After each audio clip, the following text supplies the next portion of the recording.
I've always been drawn to stories of the unexplained. Ghost stories, urban legends, tales of the supernatural. There's something about them that both scares and fascinates me. So when I found myself traveling through North Africa, I couldn't resist the urge to explore the lesser-known corners of the region, the places that carried whispers of ancient curses and old, forgotten spirits. But there's one story, one night in Algeria, that I wish I could forget. I was in a small town called Djelfa, not far from Algiers. It wasn't much to look at, just a quiet, dusty town with narrow streets and old, crumbling buildings. I'd planned to take a train to the capital the next day, but as evening approached, a local told me about a train that ran late at night, a train that didn't follow any official schedule. He said it was a relic from the past, a train that had been running since before the country's independence, and if I was looking for a good story I should see if I could catch it. He told me to go to the old station, the one that hadn't been used in years, and wait. If it comes, he said, you'll hear the whistle. But be careful. They say the train doesn't just take you to Algiers. I wasn't sure what he meant by that, but I was intrigued. The idea of a ghost train, a piece of forgotten history, was too tempting to pass up. So that night I made my way to the old station. It was a crumbling, abandoned building on the outskirts of town, with overgrown tracks stretching out into the darkness. The place was completely silent, and the air felt heavy, almost oppressive, as if the whole station was holding its breath. I sat on a bench, waiting, feeling a bit foolish. The minutes dragged by, and I was starting to think I'd been tricked, that the local had just been messing with me, when I heard it, a distant, echoing whistle. It was faint at first, almost like a sigh, but it grew louder, closer, until I could hear the rhythmic clacking of wheels on tracks. I looked down the line, straining to see through the darkness, and there it was. A train, its headlights cutting through the night, moving slowly toward the station. It was an old steam locomotive, the kind you'd see in black and white photographs, with a cloud of smoke billowing from the engine. It was strange, almost surreal, to see something like that still running, and for a moment I felt like I'd stepped back in time.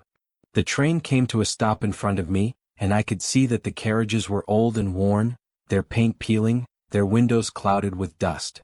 There were no passengers, no conductor, just the faint glow of lights inside.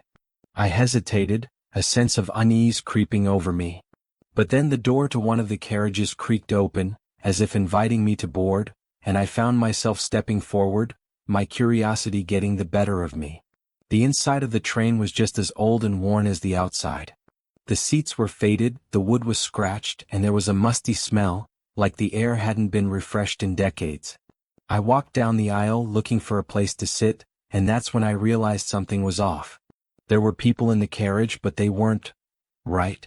They were all dressed in clothes from different eras, some in old-fashioned suits and hats, others in more modern attire, but they all had the same vacant expression, staring straight ahead as if they were looking at something only they could see. I tried to catch someone's eye, to ask if this train really was going to Algiers, but no one even glanced at me.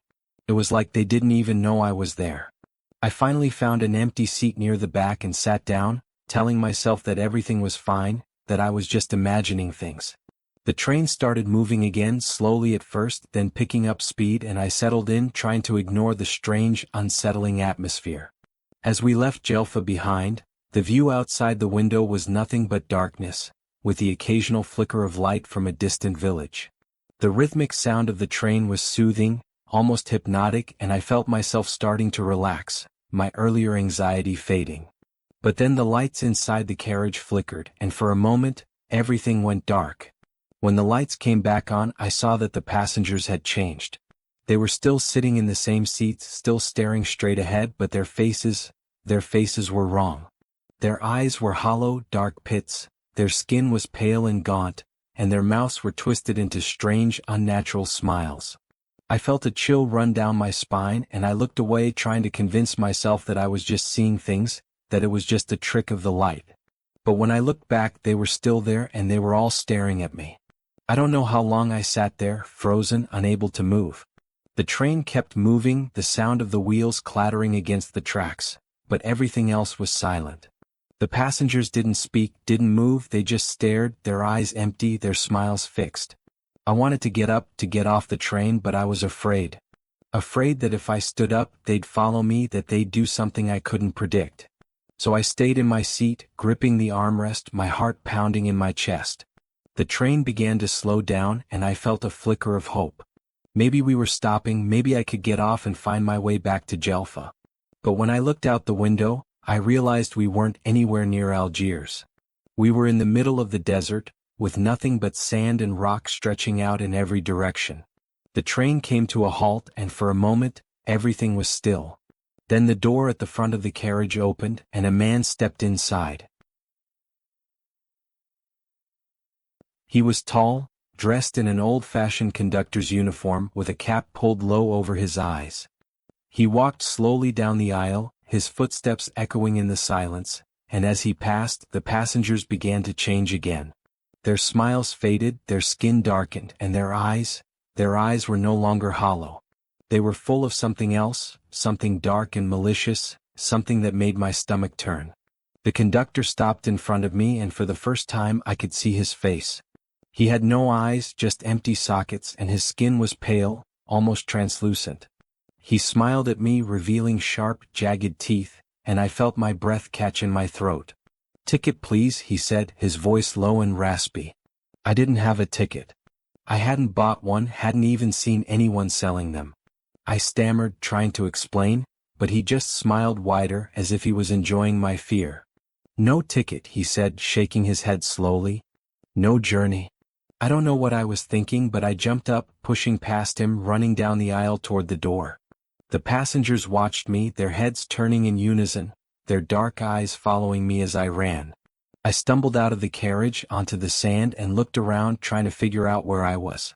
The train was just sitting there, silent, the engine no longer running, and the night sky was vast and empty above me. I turned back to look at the train, and I saw the conductor standing in the doorway, his eyeless sockets fixed on me. "You can't escape," he said, his voice echoing across the desert. "The journey isn't over." And then, before I could react, the train began to move again, slowly at first, then faster, until it disappeared into the darkness, leaving me alone in the middle of the desert. I don't remember how I made it back to Jelfa. I must have walked for hours, maybe even days, until I stumbled upon a road and found someone who could help me. I tried to tell them what had happened, but they just looked at me like I was crazy, like I'd lost my mind. I left Algeria the next day, cutting my trip short. I didn't want to stay any longer, didn't want to risk seeing that train again. But even now, months later, I can't stop thinking about it, about the passengers with their hollow eyes, about the conductor and his jagged smile. I've done some research since then, trying to find out if anyone else has seen the train, but there's nothing. No records, no sightings, nothing. It's like it never existed. But sometimes, late at night, when everything is quiet, I think I can still hear it, the distant echoing whistle of a train coming from somewhere far away. And I know deep down that it's still out there, still running, still waiting for its next passenger. So if you ever find yourself in Jelfa or any other small, quiet town in Algeria, and someone tells you about a train that runs late at night, don't go looking for it. Because once you board, you may never find your way back.